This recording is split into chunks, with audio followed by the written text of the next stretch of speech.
வணக்கம் ஸ்டூடெண்ட்ஸ். போன கிளாஸில் என்ன பார்த்தோன்னா ஸ்ட்ரக்சர் அப்படின்னா என்னன்னு பார்த்தோம். அதாவது ஒரே பெயரில் பலவிதமான டேட்டா டைப்களை குறிக்க பயன்படும் டேட்டா டைப்புக்கு ஸ்ட்ரக்சர் என்று பெயர். அதுதான் பார்த்தோம். சரிங்களா? அதோட சிண்டெக்ஸ் எப்படி இருக்கும் இதை நல்லா ஞாபகம் வச்சுக்கோங்க. சிண்டெக்ஸ் எப்படி இருக்குன்ட்டு ஸ்ட்ரக்ட் அப்படின்னா அந்த ஸ்ட்ரக்சரோட கீவேர்டு 6 எழுத்து இருக்கிறது தான் அந்த ஸ்ட்ரக்டுன்றதை சொல்கிறாங்க. டேக் ஃபீல்டுனா ஸ்ட்ரக்சரோட பேர், ஏதாவது ஒரு காமனாக ஒரு பேர் வச்சுக்கிறாங்க. சரிங்களா? அதை எழுதிட்டு ஓப்பன் கர்லி பிரேஸ்க்குள்ளே டேட்டா டைப் மெம்பர் 1 அதை கொடுத்துட்டு டேட்டா டைப் மெம்பர் 2 கொடுத்துட்டு டேட்டா டைப் மெம்பர் n வரைக்கும் கொடுக்கலான்றதை சொல்கிறாங்க. அதுக்கடுத்து க்ளோஸ் கர்லி பிரேஸ் கொடுத்தோடனே செமிகோலன் வச்சு முடிச்சிடணும். சரிங்களா? இதை பார்த்தோம். இதோட எப்படி டிக்ளேர் பண்ணுறது, எப்படி இன்சியலைஸ் பண்ணுறதுன்றதை பார்த்தோம். எல்லாமே ஒரே மாதிரி தான் இருக்கும். ஸ்ட்ரக்டு, டேக் ஃபீல்டு, அந்த வேரியபிள் நேம். இந்த வேரியபிள் நேமை ஸ்ட்ரக்சருக்கு கொடுக்குறாங்க. அதுதான் டிக்ளரேஷனில் பார்த்துருப்போம், இனிஷியலைசேஷனில். அடுத்து என்ன பார்த்தோன்னா அரே ஆஃப் ஸ்ட்ரக்சர். அதாவது அரே ஆஃப் ஸ்ட்ரக்சர்னால் அந்த ஸ்ட்ரக்சரில் அரே இருக்கணும். அந்த டிக்ளேர் பண்ணுவோம் பார்த்தீங்களா? அப்போ நம்ம ஒரு வேரியபிள் நேம் கொடுத்து நம்ம டிக்ளேர் பண்ணுவோம். அப்போது அப்படி டிக்ளேர் பண்ணும்போது தான் நம்ம எத்தனை ஸ்டூடெண்ட்ஸ், எக்ஸாம்பிள் அந்த டேக் ஃபீல்டு ஸ்டூடெண்ட்ஸ் சொல்லி கொடுக்குறோம். அப்போ அந்த ஸ்டூடெண்ட்ஸ் எத்தனை ஸ்டூடெண்ட்ஸ் நம்ம என்ட்ரி பண்ணணும் அப்படின்றபோது அதுக்கேற்ற வேரியபிள் நேம் கொடுப்போம். சரிங்களா? இப்போ ஒரு 10 ஸ்டூடெண்ட்ஸ்க்கு இல்லை 100 ஸ்டூடெண்ட்ஸ்க்கு ஒரு காலேஜில் இருக்காங்கன்னா அது ஃபுல்லாக என்ட்ரி பண்ணணுன்னா தனித்தனியாக ஒரு ஸ்டூடெண்ட்ஸ்க்கும் ஒரு வேரியபிள் க்ரியேட் பண்ண முடியாதுன்றதுனால தான் அரே கான்செப்டுக்குள்ளே போகிறாங்க. அதுதான் பார்த்தோம். அடுத்து array within structure. Array within ஸ்ட்ரக்சர்னால் என்னதுன்னா, வித்தின்னா என்ன அர்த்தம்? உள்ளக்க. சரியா? ஸ்ட்ரக்சரில் அரே இருக்குது. இது அரே உள்ளக்க இருக்குது, ஸ்ட்ரக்சருக்குள்ளக்க இருக்குன்றதை பார்த்தோம். அது எக்ஸாம்பிள் என்னதுன்னா இன்ட்டு அந்த மார்க்கு ஸ்கொயர் ப்ராக்கெட்டுக்குள்ளே 5ன்னு கொண்டு கொடுத்தாங்க. அதுதான் என்னது? அரேன்றதை சொல்கிறாங்க. சரியா? அப்படின்னா என்ன அர்த்தம்? ஸ்ட்ரக்சரின் உள் டிக்ளேர் செய்யப்பட்டுள்ள மெம்பர்களில் ஏதாவது ஒரு மெம்பரில் டேட்டா டைப் அரே டைப்பாக காணப்பட்டால் அதுதான் அரே வித்தின் ஸ்ட்ரக்சர்ன்றதை சொல்கிறோம். அப்போ மார்க் 5னா எப்படி எடுத்துக்கும்? மார்க் 0லேருந்து மார்க் 4 வரைக்கும் எடுத்துக்கும். இதுதான் ஸ்ட்ரக்சர். இன்றைக்கி கிளாஸில் என்ன பார்க்க போகிறோன்னா ஸ்ட்ரக்சர் வித்தின் ஸ்ட்ரக்சர். ஒரு ஸ்ட்ரக்சருக்குள்ளே இன்னொரு ஸ்ட்ரக்சர் உருவாக்க போகிறோம். சரிங்களா? அல்லது நெஸ்டட் ஸ்ட்ரக்சர் அது அப்படின்றத சொல்கிறாங்க. சரியா? இந்த 2 பேரில் எந்த ஒரு பேர் வந்தாலும் கொஸ்டின் இந்த 3 கொஸ்டின். சரிங்களா? இந்த 3 கொஸ்டினில் ஏதாவது ஒரு கொஸ்டின் ஆனால் 5 மார்க்கு தான் கேட்பாங்க. ஓகேங்களா? இது மட்டும்தான் இந்த 5 மார்க்கில் கேட்க சான்சஸ் இருக்குது. மற்றபடி இந்த உங்களுக்கு சீன்றது 10 மார்க் கொஸ்டின் தான். சரிங்களா? எப்படி கேட்பாங்கன்னா explain about structure within structure, அப்படி இல்லைன்னா எக்ஸ்பிளைன் அபவுட் நெஸ்டட் ஸ்ட்ரக்சர் அப்படின்றத கேட்பாங்க. சரிங்களா? அப்படின்னு என்னென்னா ஒரு ஸ்ட்ரக்சருக்குள் மற்றொரு ஸ்ட்ரக்சரை மெம்பராக டிக்ளேர் செய்யப்பட்டிருந்தால் இந்த ஸ்ட்ரக்சரை ஸ்ட்ரக்சர் வித்தின் ஸ்ட்ரக்சர் அல்லது நெஸ்டட் ஸ்ட்ரக்சர் என்று பெயர். சரிங்களா? ஒரு ஸ்ட்ரக்சருக்குள் மற்றொரு ஸ்ட்ரக்சரை மெம்பராக டிக்ளேர் செய்யப்பட்டிருந்தால் இந்த ஸ்ட்ரக்சரை தான் ஸ்ட்ரக்சர் வித்தின் ஸ்ட்ரக்சர் சொல்கிறாங்க, இல்லைன்னா நெஸ்டட் ஸ்ட்ரக்சர்ன்றதை சொல்கிறாங்க. சரிங்களா? அப்போ அதுக்கான சிண்டாக்ஸ் எப்படி இருக்குன்றதை பார்த்தோம். அந்த ஸ்ட்ரக்சருக்குள்ளே ஸ்ட்ரக்சர் இருக்கணும். சரிங்களா? அப்போ ஒரு ஸ்ட்ரக்சர் உருவாக்கிட்டு இன்னொரு ஸ்ட்ரக்சரை உருவாக்கணும். அதுதான் சிண்டாக்ஸில் கொடுத்துருப்பாங்க.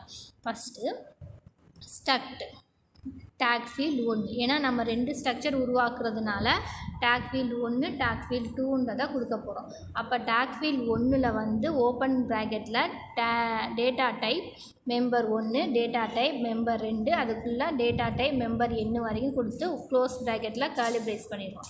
சரிங்களா? அதுக்கப்புறம் ஸ்ட்ரக்டு டேக் ஃபீல்டு 2க்குள்ளே data type member 1 data type member 2, அதாவது வேறு டேட்டா டைப்னா மெம்பர் 1ல் 1 அந்த மாதிரி கொடுக்குறாங்க. சரிங்களா? வேறு டேட்டா டைப் பண்ணுறதுனால இந்த மாதிரி கொடுத்துட்டு அப்போ ஸ்ட்ரக்சருக்குள்ளே இன்னொரு ஸ்ட்ரக்சர் இருக்கணுமா? அப்போ அதை தான் சொல்கிறாங்க நம்ம 2வது ஃபீல்டில் இருக்கிறத கொடுக்க போகிறோம். அப்போ எப்படி கொடுக்கணும்?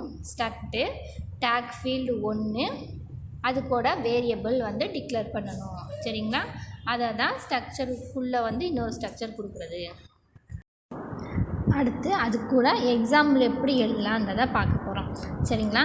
இப்போ வந்து 2 டேக் ஃபீல்டு உருவாக்குறாங்க. ஒன்று வந்து ஸ்டூடெண்ட்ஸுக்கு, அந்த ஸ்டூடெண்ட்ஸ் வந்து ஹாஸ்டல் வேணுமா வேண்டாமான்ருக்கும் பார்த்திங்களா, அதுக்கான டேக் ஃபீல்டு வந்து உருவாக்குறாங்க. ஸ்டக்டு ஹாஸ்டல் ஓப்பன் கிளாரி பிரேஸ்க்குள்ளே இன்ட்டு அந்த ஹாஸ்டலில் என்ன ரூம் நம்பர் கொடுப்பாங்க, என்ன ஃபுட்டு வேணும், வெஜ்ஜா நான்வெஜ்ஜான்றதுக்காண்டி அது கேரில் வந்து ஃபுட்டு கொடுக்குறாங்க. அதுக்கப்புறம் அந்த ஹாஸ்டலில் வந்து எவ்வளோ அமௌண்ட் கட்டணும்னு இருக்குது பார்த்திங்களா, அந்த அமௌண்ட்டுன்னு சொல்லும் போதே முழு எண்களில் இருக்கும். அதுக்கான டேட்டா டைப் என்னது, இன்ட்டில் கொடுப்போம். Into amount. சரிங்களா? அப்போ என்ன வேரியபிள்லாம் டிக்ளேர் பண்ணுறோன்னா into room number, care, food, into அமௌண்ட்டில் கொடுத்துட்டு க்ளோஸ் கர்லி பிரேஸில் செமிகோலன் வச்சு முடிச்சிடும். சரிங்களா?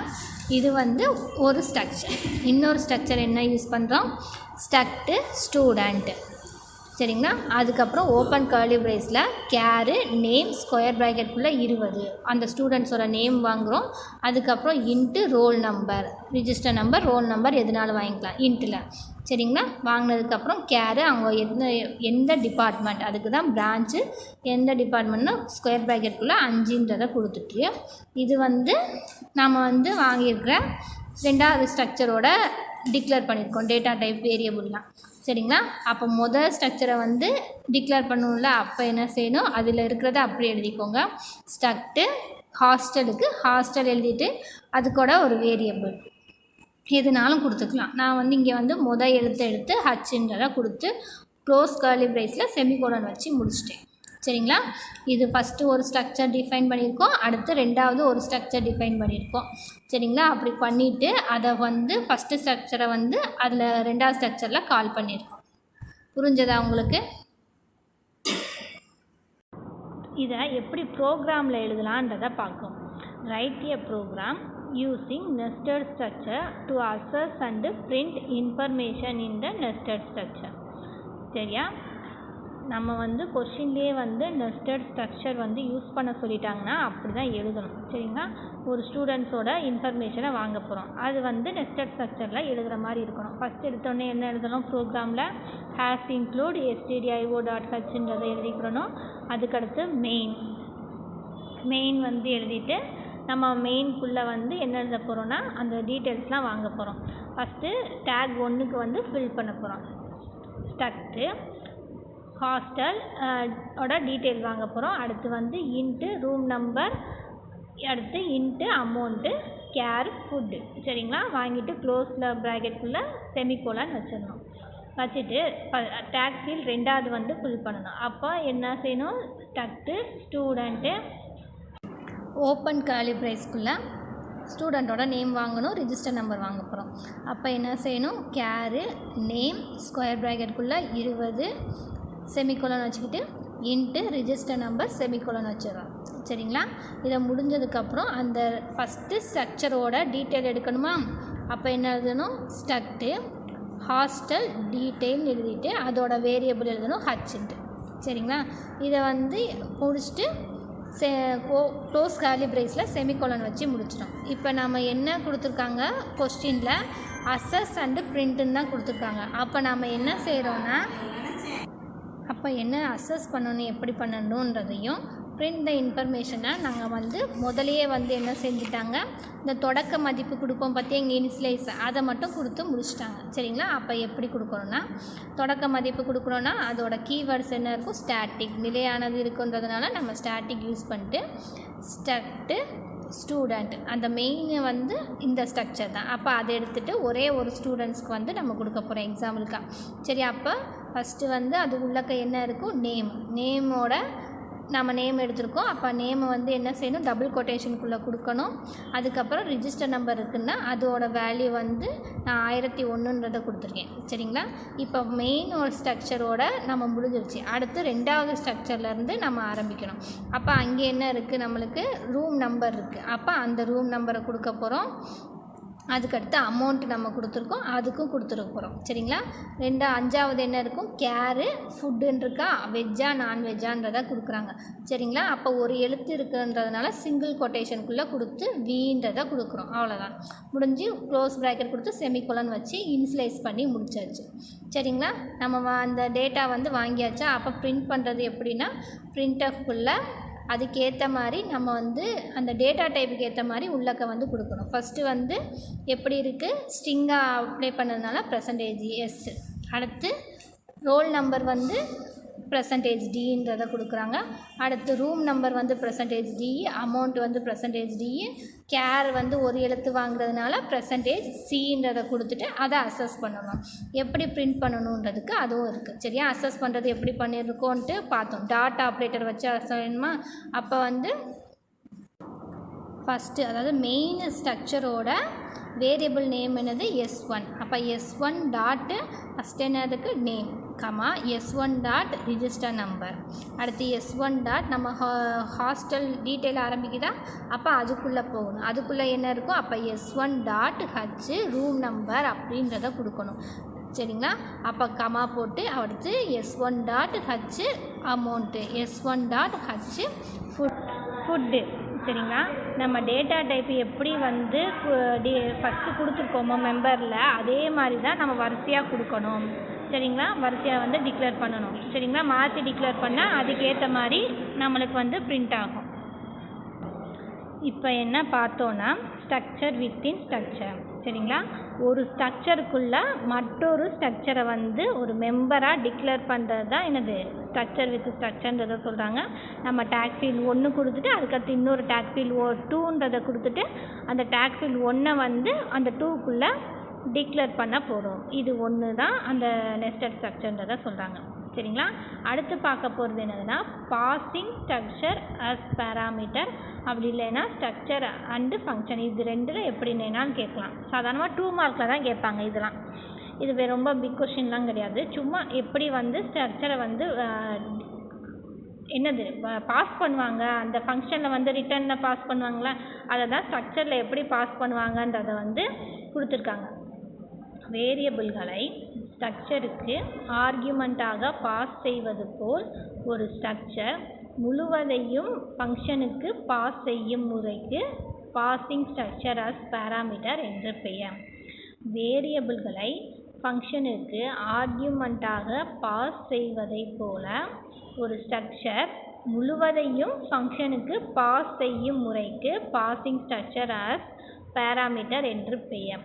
புரியுதாங்க உங்களுக்கு? டெஃபினிஷன் வந்து அதுக்கான ஜென்ரல் ஃபார்ம் எப்படி கொடுப்பாங்கன்னா, ஃபங்க்ஷன் நேமு எப்படி கால் பண்ணுவாங்கன்றதுக்கு தான் ஃபங்க்ஷன் நேமு க்ளோஸ் ப்ராக்கெட்டுக்குள்ளே வேரியபிள் நேம். சரிங்களா? இதுதான் ஃபங்க்ஷன் காலிங். ஃபங்க்ஷன் டெஃபினிஷன் எப்படி இருக்குன்னா, data type function name close ப்ராக்கெட்டுக்குள்ளே ஃபங்க்ஷன் வேரியபிள் நேம் கொடுத்துட்டு அதை ஸ்ட்ரக்சரை தானே உங்களுக்கு வந்து கொடுக்குறாங்க. அப்போ வந்து அந்த ஸ்ட்ரக்டு டேக் ஃபீல்டு அந்த வேரியபிள் நேம், அந்த வேரியபிள் நேமில் ஒன்றா தான் இருக்கணும். க்ளோஸ் ப்ரைஸுக்குள்ளே ரிட்டர்ன் வந்து எதாவது எழுதணும்னா ரிட்டர்ன் எக்ஸ்பிரஷன். இது வந்து பாஸ் தான் பண்ணணும். அதனால தான் அந்த ரிட்டர்ன் எக்ஸ்பிரஷன் இருக்கும். அந்த எக்ஸ்பிரஷன்லாம் என்னன்றதுலாம் 3rd யூனிட்டில் ஃபங்க்ஷன்லாம் பார்த்தோம். சரிங்களா? புரிஞ்சதா உங்களுக்கு? இது சாதாரணமாக 2 மார்க்கில் தான் கேட்பாங்க. இதுவும் சாதாரணமாக அந்த ஃபங்க்ஷன் மாதிரி ஃபங்க்ஷன் காலிங், ஃபங்க்ஷன் டெஃபினிஷன் இருக்கும். ஓகேங்களா? இன்றைக்கி கிளாஸில் என்ன பார்த்தோன்னா, structure within structure, structure and function அப்படின்றத பார்த்தோம். புரியுதுங்களா? Thank you students.